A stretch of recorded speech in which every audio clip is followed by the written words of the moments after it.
ko ɓiɗɗo dañe dow leydi yo ƴettiri jignaɓe muɗum mi salmini taaniraɓe kedde ñamɓe gona taaniraɓe kedde ñalele wonɓe ɗo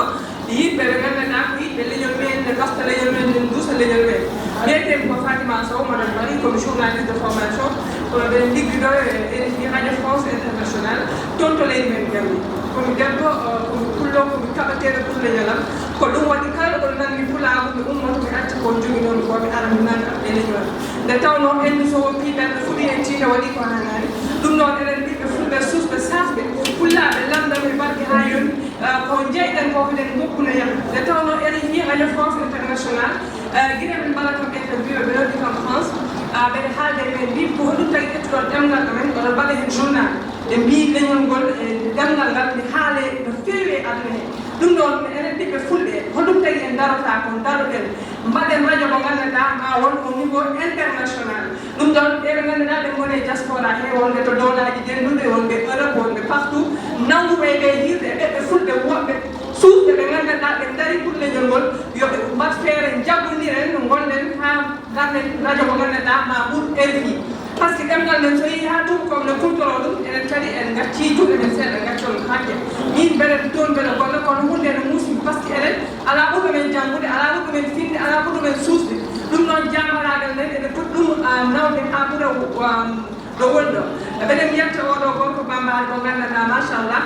kanko waɗi ha gardi ɗo mi ala tan sa kono aadi salaɗe aadi refirtude aadi wondude o mo gandanɗa woni Abouba kanko wallidami toon to coordonné Abouba coordonné o wawani arde kono min mi waɗi ko mbami puusi ha mi ari ngam noon ndenden jamma o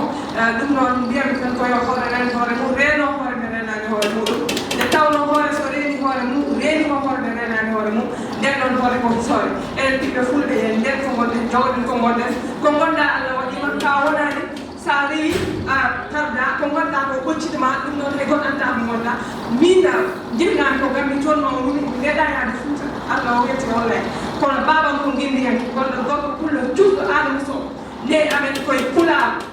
mi yaro to lettiri mi waɗat fof te koye capital jignami hen mawɗum kono pulaar ɗum mi acca ɗum caggal ɗum noon jettiram ɗum ko jignamam e debbo pullo biyeteɗo Houlay Ba cawɗo ko lebbi 9 balɗe 9 ko moƴƴi fof ko ba warga ba sukar ba tengte tawa Allah ba ɗum noon nene mi wawno yetti sukaɓam kanko wen ɗum kom jahowo mi salmini ɗum mi yetti ɗum mi juurima ɗum kono onon ɓiɓɓe fulɓe wonɓe ɗo ɓe ko joguiɗon ko seeɗe lappol fula koko yahata ɗum ɗon yen ɓuuri jaggude min mi jaggimi accuda onon heddiɓe on jaggi hoto gacce ɗum ɗon yen jogoto ha sakka radio o noon ko hunde gandanɗa ko mbaɗo hen insiste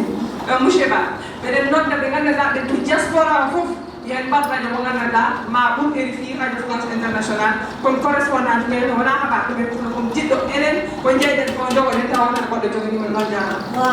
e Fatim Sow hanma yaade aɗa andi e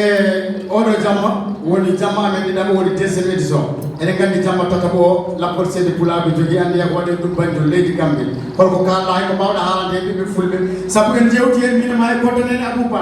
e oɗon jogui yarditare e darade noddude toon lappol seede pulaɓe to leydi Gambie en kaldi hen ceerno imam Thiam en e nem alkali en kaldi hen Samba Dafe en kaldi hen ɓiɓɓe fulɓe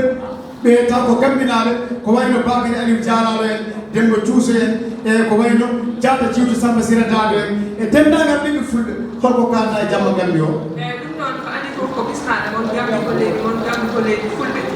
ɗum noon so jiiɗi arde Gambie ko puɗɗa mbiyan ko minen jeeyi kono jogui hen doole nde tawno fulɓe ɓe ko minen goni daaɗe men minen goni fof mumen minen Abouba coordonné ɗum noon on jamma koko waɗata ala sikke kala baabu tan yo nangena tiiɗen haɓa bagage to ala ba julma yi toon ko yaade o so Allah jaɓi pulaɓe men mbaɗen keɓe seeɗa sen beltima so waati fof emin ƴettuma emin jarama emin ñaganama Allah balɗe juɗɗe battane moƴƴe e Fatim Sow eɗen gandi ɗum ɗo ko katattagal ɗum ɗo ko yarditare ɗum ɗo ko yidde leñol mum e Alhaji Samba Janggudi o wimi ba kaali tukkal malal so neɗɗo waɗani ko foti waɗata ko fotani guila debbo pullo yettiɗo o kaalisaji mawɗi o salminiri lappol seede pulaɗo o wi